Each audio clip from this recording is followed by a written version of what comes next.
আমন্ত্রণ জানাচ্ছি আপডেট সংবাদে। শুরুতেই জানিয়ে দিব গুরুত্বপূর্ণ শিরোনাম, এরপরেই থাকবে বিস্তারিত।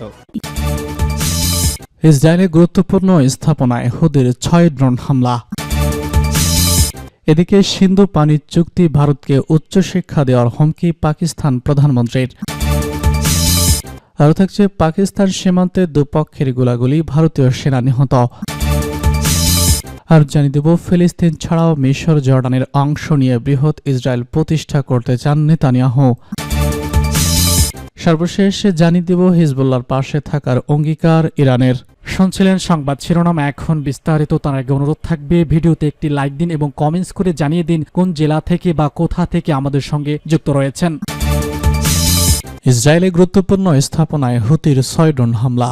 ইয়েমেনি হুতি বিদ্রোহী গোষ্ঠী ইসরায়েলের একাধিক গুরুত্বপূর্ণ স্থাপনায় 6টি ড্রোন হামলা চালানোর দাবি করেছে। হামলায় লক্ষ্যবস্তু ছিল হাইফা আল নাকাব মরুভূমি, উম্মা আল বাশরাব এবং বীর আল শাবে। হুতির মুখপাত্র ব্রিগেডিয়ার জেনারেল ইয়াহিয়া সারি এক বিবৃতিতে জানান, গাজা ইসরায়েলের আগ্রাসন এবং অবরোধ শেষ না হওয়া পর্যন্ত এই ধরনের সামরিক অভিযান অব্যাহত থাকবে। তিনি সতর্ক করে বলেছেন, ফিলিস্তিনকে ধ্বংসের যে চেষ্টায় গণহত্যা, অনাহার এবং জোরপূর্বক বাস্তুচ্যুতির ঘটনা ঘটাচ্ছে তা গোটা আরব এবং ইসলামী বিশ্বের জন্য মারাত্মক পরিণতি ডেকে আনবে। এর আগে গত শুক্রবার হুতি লদ বিমানবন্দরের বীর আল সাবে এবং আশকলনে 3টি লক্ষ্যবস্তুতে 3টি ড্রোন হামলা চালিয়েছিল। সারি দাবি করেছেন, এই হামলাগুলো তাদের লক্ষ্যে সফলভাবে আক্রমণ করেছে। একই সঙ্গে হুতি আন্তর্জাতিক বাণিজ্যিক প্রতিষ্ঠানগুলোতে সতর্ক করেছে যাতে তারা ইসরায়েলের বন্দরগুলোর সঙ্গে লেনদেন অবিলম্বে বন্ধ করে, আর না হলে তাদের জাহাজকে টার্গেট করা হবে। ইয়েমেনের আনসারুল্লাহ নেতা সাইয়েদ আব্দুল মালিক আল হুতি গত বৃহস্পতিবার এক টেলিভিশন ভাষণে জানান, ইসরায়েল সংক্রান্ত পরিবহন অবরোধ কার্যক্রমভাবে চলমান এবং এর ফলে আল রাশরাব বিমানবন্দর বন্ধ হয়ে গেছে। তিনি জানান, গত সপ্তাহে ইয়েমেন 14টি ক্ষেপণাস্ত্র ও ড্রোন হামলা চালিয়েছে, যার মধ্যে ছিল আল লিদ বিমানবন্দর, হাইফা, আশকলন এবং ইয়াফার লক্ষ্যবস্তুর পাশাপাশি লোহিত সাগরের উত্তরাঞ্চলের নৌ অভিযান। সিন্ধু পানি বন্টন চুক্তি ভারতকে উচ্চশিক্ষা দেওয়ার হুমকি পাকিস্তান প্রধানমন্ত্রীর। সিন্ধু নদের পানি স্থায়ীভাবে আটকে রাখার পরিকল্পনা করলে ভারতকে উচ্চশিক্ষা দেওয়া হবে বলে হুমকি দিয়েছেন পাকিস্তানের প্রধানমন্ত্রী শেহবাজ শরীফ। জি নিউজের প্রতিবেদন অনুযায়ী মঙ্গলবার আন্তর্জাতিক যুব দিবস উপলক্ষে ইসলামাবাদে আয়োজিত এক অনুষ্ঠান থেকে এই হুমকি দেন তিনি। শেহবাজ শরীফ বলেন, আমি শত্রুদের পরিষ্কারভাবে বলতে চাই, যদি আমরা আমাদের পানির এক ফোঁটাও কাউকে ছিনিয়ে নিতে দেব না। যদি আপনারা আমাদের পানি আটকে রাখার পরিকল্পনা করে থাকেন এবং এই সংক্রান্ত কোনো ধরনের পদক্ষেপ গ্রহণ করেন, সেক্ষেত্রে আপনার উচ্চ শিক্ষা দিব, এমন শিক্ষা দিব কখনো ভুলবেন না। গত 22শে এপ্রিল ভারতের জম্মু কাশ্মীর রাজ্যের পেহেলগামে ভয়াবহ বন্দুক হামলায় 25 জন ভারতীয় এবং একজন নেপালি পর্যটক নিহত হন। ভারতের দাবি, এই হামলার পেছনে পাকিস্তানের হাত ছিল, তবে পাকিস্তান বারবারই এই দাবি নাকচ করেছে।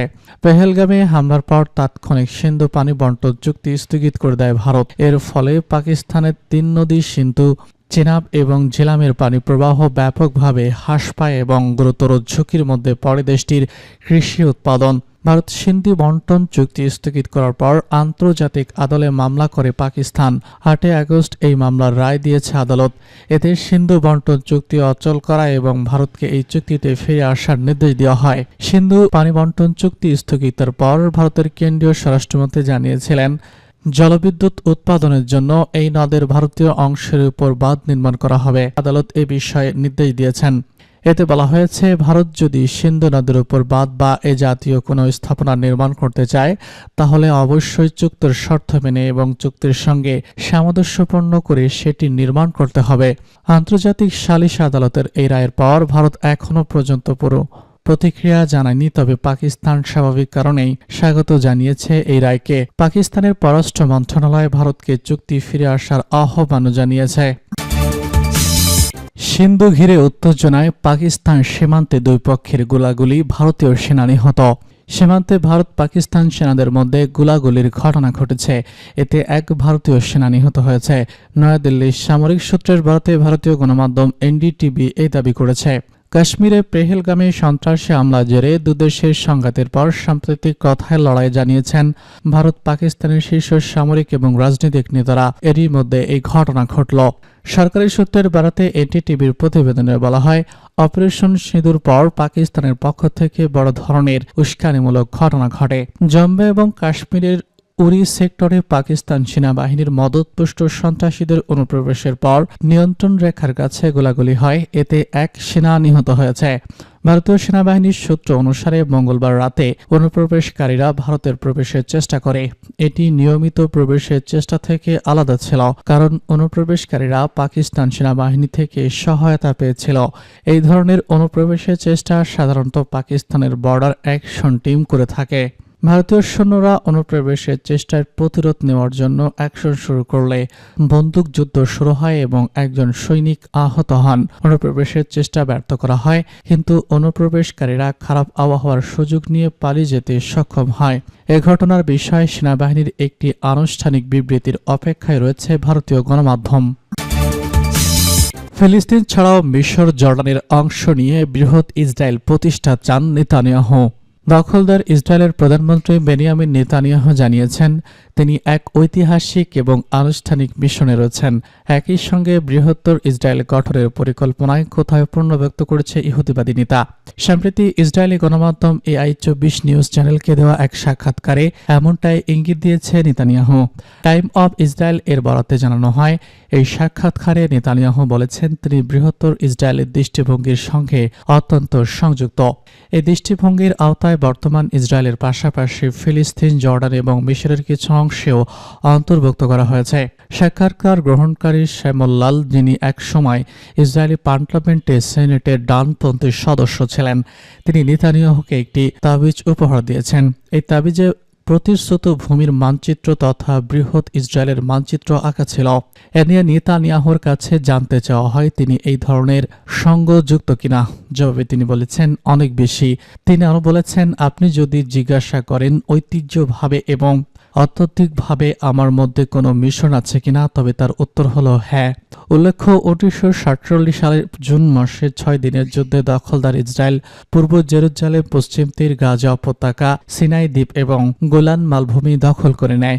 এই অঞ্চলগুলোতেই বৃহত্তর ইসরায়েল ধারণের মধ্যে পড়ে। নেতানিয়াহুর বিরোধ পার্টির আদর্শিক ভিত্তি স্থায়ী যে জীব অনেকেই ডানপন্থী জায়নবাদী নেতা ঐতিহ্যভাবে এই দলগুলোকেই ইসরায়েলের অংশ হিসেবে বিবেচনা করে আসছেন। হিজবুল্লাহর পাশে থাকার অঙ্গীকার ইরানের। লেবাননের সরকার হিজবুল্লাহকে নিরস্ত করার পরিকল্পনা তৈরির জন্য সেনাবাহিনীকে নির্দেশ দেওয়ার পর ইরানের শীর্ষ নিরাপত্তা কর্মকর্তা আল লাজারানি বুধবার বৈরুতে গিয়ে জানালেন, তার দেশ লেবাননের প্রতি সমর্থন অব্যাহত রাখবে। ইরানের জাতীয় নিরাপত্তা পরিষদের প্রধান লাজারানি বলেছেন, যদি লেবাননের মানুষ কষ্টে থাকে, আমরাও সেই কষ্ট অনুভব করি এবং সব পরিস্থিতিতে লেবাননের প্রিয়জনের পাশে থাকব। বিমানবন্দর সড়কে একাধিক হিজবুল্লাহ সমর্থক লাজারানিকে স্বাগত জানান। তিনি গাড়ি থেকে নেমে তাদের সঙ্গে শুভেচ্ছা বিনিময় করেন। সমর্থকেরা তখন স্লোগান দিচ্ছিলেন। তার সফরে লাজারানি লেবাননের প্রেসিডেন্ট জোফেদ দাউন, প্রধানমন্ত্রী নওয়াজ সালাম এবং সংসদ স্পিকার এবং হিজবুল্লাহ ঘনিষ্ঠ রাজনীতিক নাবিল বেরির সঙ্গে বৈঠক করবেন। 2024 সালের নভেম্বর মাসে ইসরায়েলের সঙ্গে যুদ্ধবিরতির পর থেকে হিজবুল্লাহর ক্ষমতা হ্রাস পেয়েছে। যুক্তরাষ্ট্র সমর্থিত নতুন লেবানন সরকার এই গোষ্ঠীকে আরও সীমিত করার উদ্যোগ নিয়েছে। ইরান সমর্থিত হিজবুল্লাহ, হামাস এবং ইয়েমেনের হুতি বিদ্রোহীদের নিয়ে গঠিত তথাকথিত প্রতিরোধের কক্ষ ইসরায়েলের বিরোধিতায় ঐক্যবদ্ধ। কিন্তু ডিসেম্বর মাসে সিরিয়ার প্রেসিডেন্ট বাশার আল আসাদের ক্ষমতাচ্যুতি ইরান থেকে লেবাননে অস্ত্র সরবরাহের পথ কার্যত বন্ধ করে দিয়েছে।